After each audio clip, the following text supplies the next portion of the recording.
Greetings and welcome to Module 1 Unit 12 of NATE, that is NBA Accreditation Teaching and Learning and Engineering.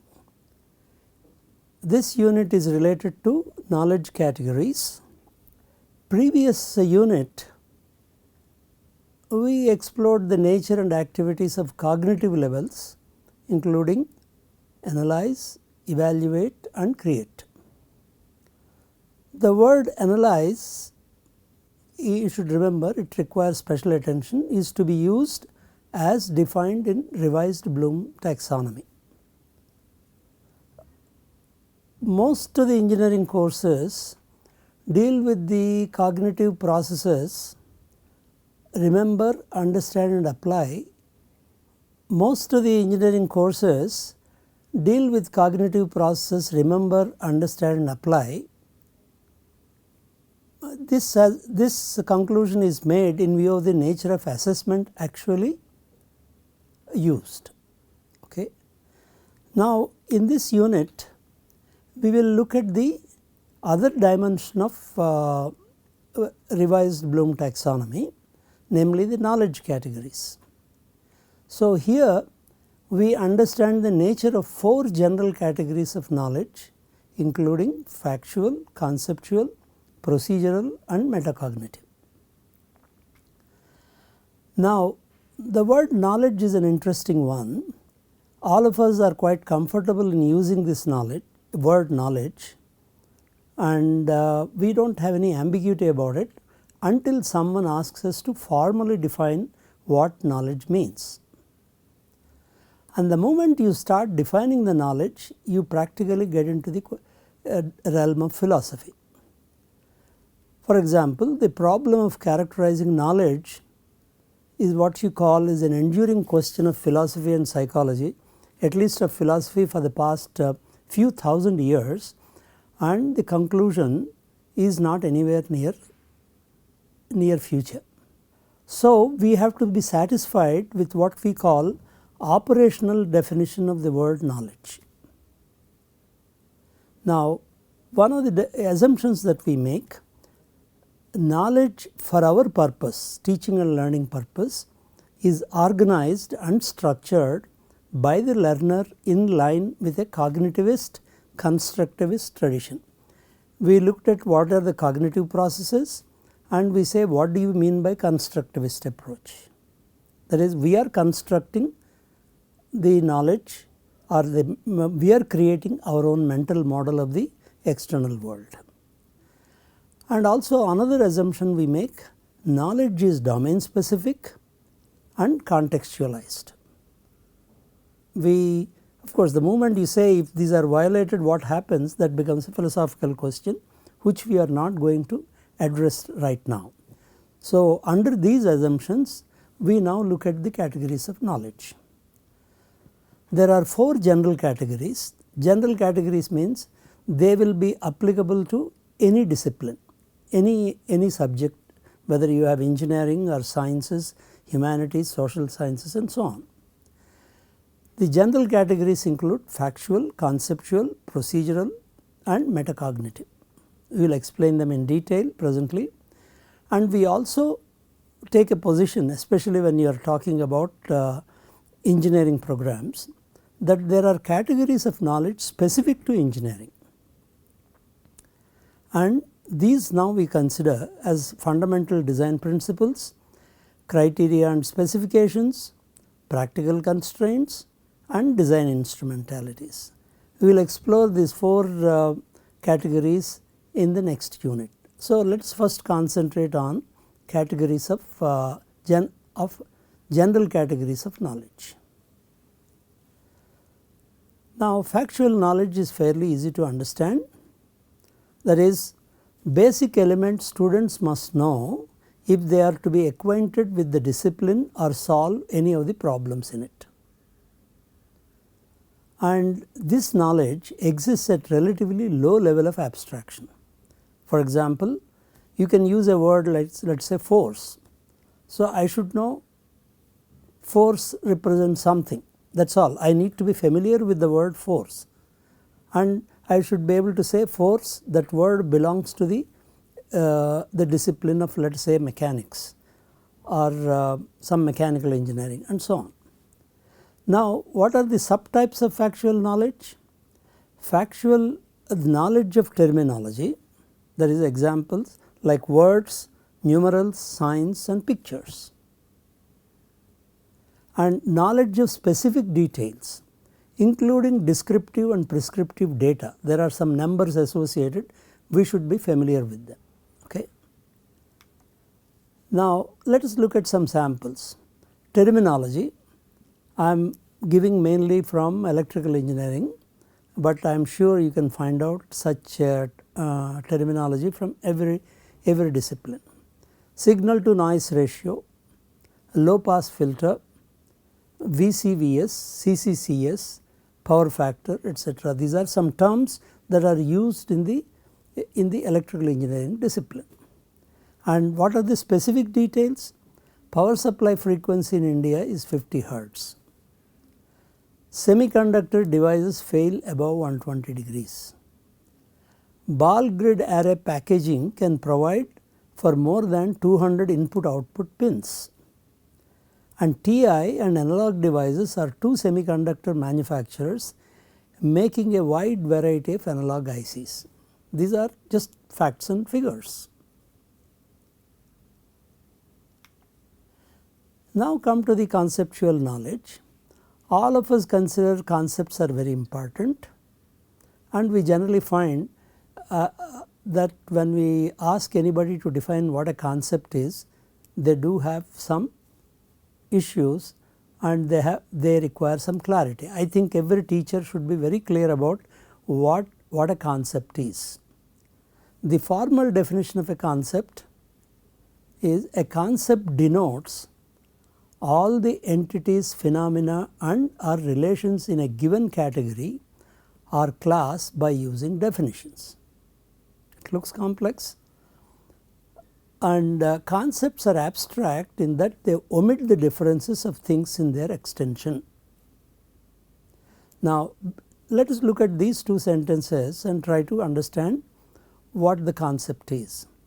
Let us take the word tree. Tree is a concept, because there is nothing like an object. You have example of a tree, but there is nothing like a tree physical object exists. So, what happens when when I use the word concept tree, I am willing to ignore the differences between a mango tree and a coconut tree. Both are trees, and even if I take mango tree as a concept, there are any varieties of mango trees in the world. So, when I am referring to the word mango tree, as long as I use that word, that concept mango tree, I am willing to ignore the differences between different mango trees, different types of mango trees. So, that is the concept. Now, if you come to engineering concepts, you can talk force is a concept, okay, velocity is a concept and so on. That means, when somebody presents some example to you, you should be able to say whether it belongs to this category or not. If you are able to precisely understand the given statement or given word belongs to that category or not, then you have understood the concept better. Now, concepts are also basic elements of propositions. Much the same way, a word is the basic semantic element of a sentence. Okay. Now, what does it mean? Now, conceptual knowledge does not stop with what do you call simply list of concepts. It also includes, conceptual knowledge includes a knowledge of categories and classifications, as we have already stated, and the relationship between and among them.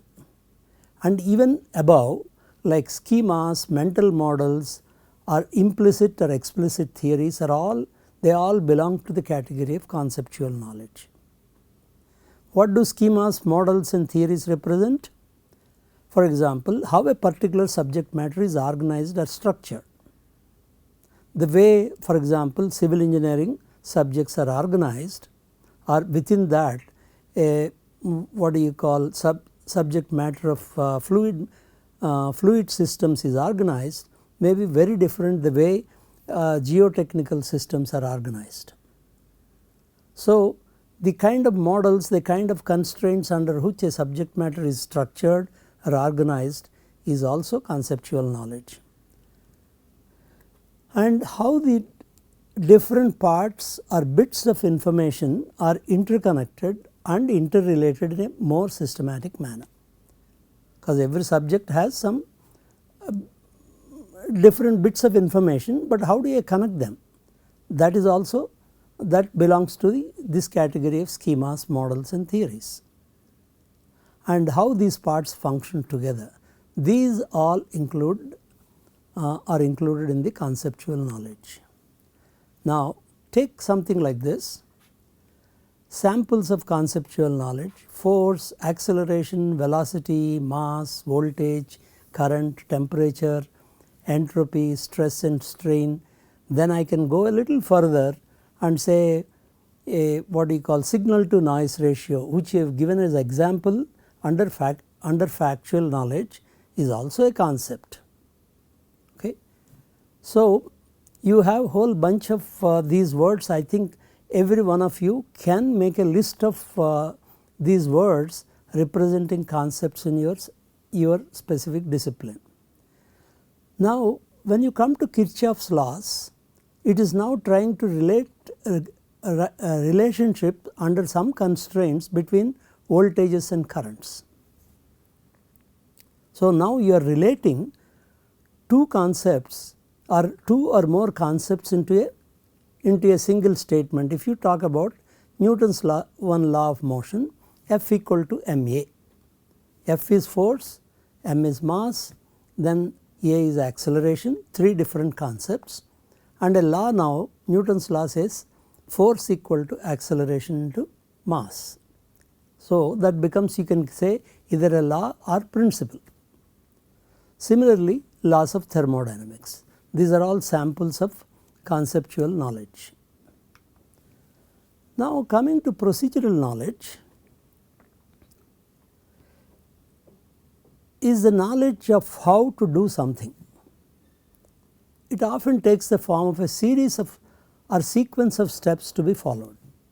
It includes knowledge of skills, algorithms, techniques and methods collectively known as procedures.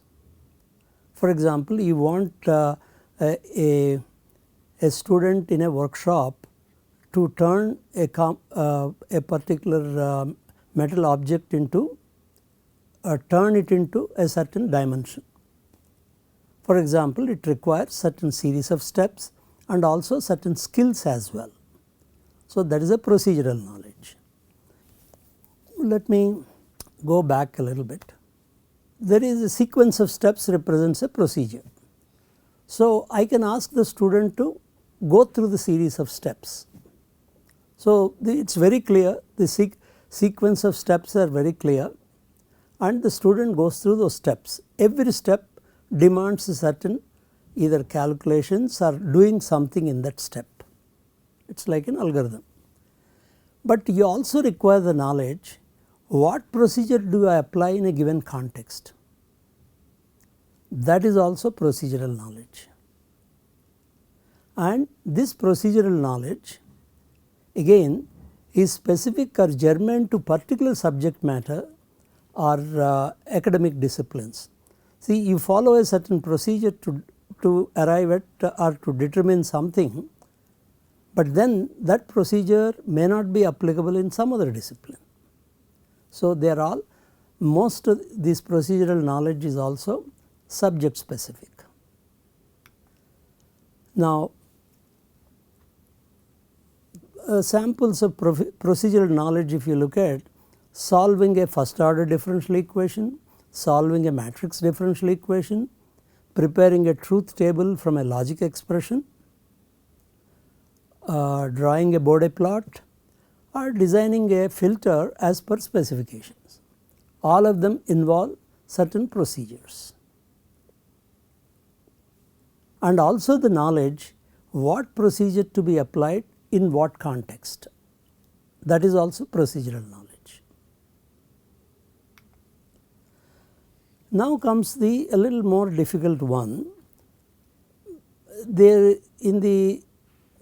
maybe a decade ago, not much attention was paid to this category of knowledge, namely metacognition. The word meta itself of cognition itself says it is somewhat different from cognition. So, metacognition is cognition about your own cognition or thinking about one's own thinking. That is what metacognition is. And this ability is also very important to individuals. The ability to assess our own skills, knowledge or learning. The formal definition as given by Stephen Chu, a person's awareness of his or her own level of knowledge and thought processes. Now, why is it important? Because metacognitive ability affects how well and how long a student studies.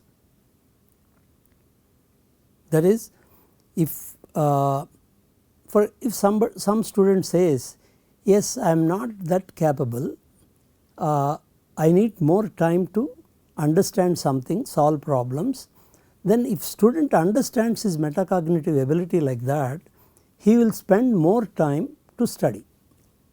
But if you are not aware of it, then you will spend less amount of time on that. And especially these factors become very important, have started becoming important in the last 2 decades, because earlier engineering degree was pursued by much smaller number of people. That means you had selection and you effectively selected people with good abilities. But now you want more engineers, there are more colleges, so you have people with lot less metacognitive ability entering into them, entering into the engineering stream. So, and that is the reason why the metacognition starts becoming important depending on where you are studying, at what level you are studying, and the teachers should now pay attention to the role of this metacognitive ability. So, metacognitive ability affects how well and how long a student studies, how much and how deeply students learn, and knowledge about cognition in general as well as awareness of and knowledge about one's own cognition. Now, as we said already, why should we be concerned about metacognition? It is known that high performing students generally have better metacognitive skills. That means we do not have to really worry. They already have the metacognitive skills. They may not use the word label metacognitive, but they have the necessary skills, they do not have to worry. But weaker students typically have poor metacognition besides other things. And you can say poor metacognition is a big part of incompetence. It does not mean they cannot study engineering. First of all, if you have a large percentage of your students with poor metacognitive abilities, then what is it that you should do? You should give them, first they should be made aware of their own metacognition, and you must go through the exercises or series of processes through which their metacognitive knowledge first improves. Once that is done, then they also require more time to master anything. That kind of time should be provided. So, one should not have same curriculum or same processes that are followed in what do you call in colleges, where the students already through various selection processes you are selecting people with good metacognitive skills. The processes applicable to them will not be adequate for the students with poor metacognition. and students with poor metacognition skills will often shorten their study time prematurely, thinking that they have mastered course material that they barely know, are grossly overconfident in their level of understanding, or underestimate or overestimate their performance in tests, make poor study decisions. And now some of the categories of metacognitive knowledge, these are not absolute categories, we just say indicative, you can say. They can be recategorized into less number of categories. Assessing the task at hand, when some task is presented, you must be able to assess what kind of effort is required, what kind of time is required. So, you need to assess the task, that is one metacognitive ability.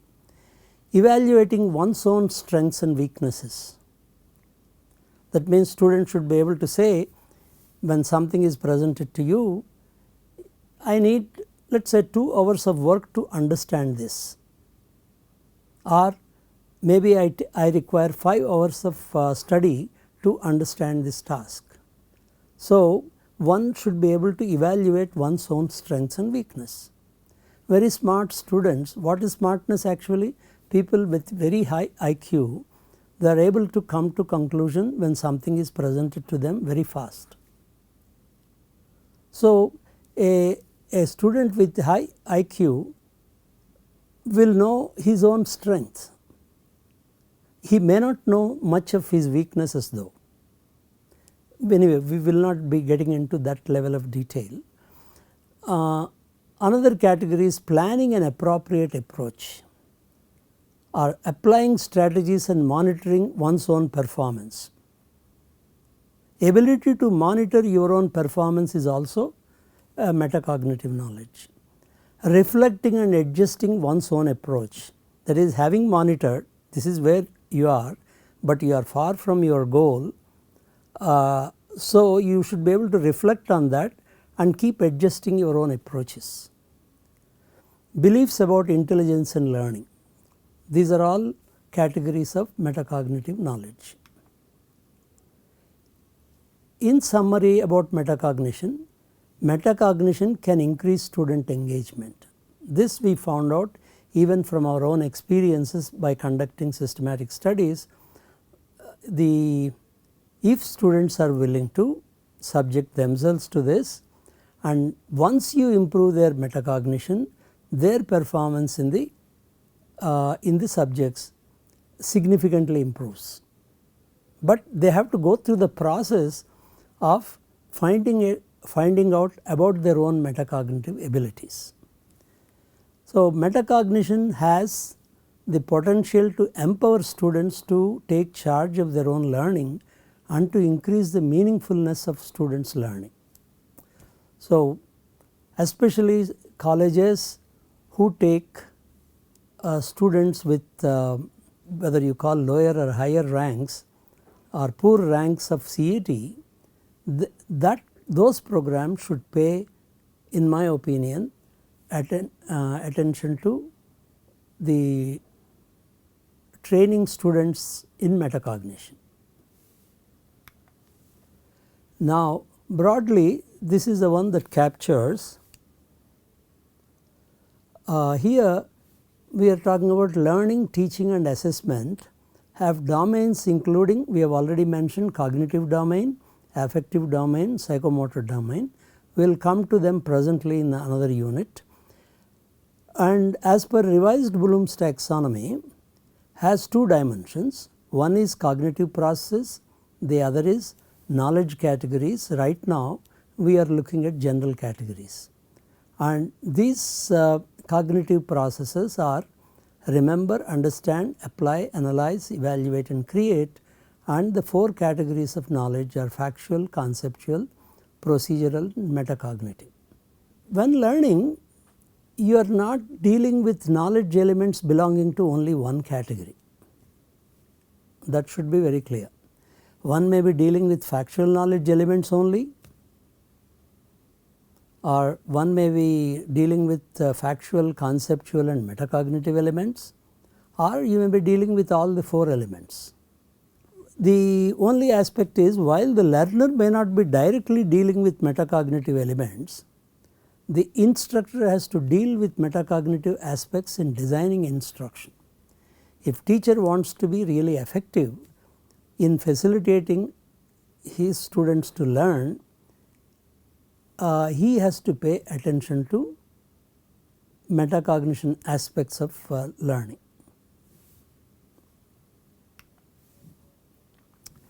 So, we request you to try list 5 each of the following from the courses you taught or familiar with.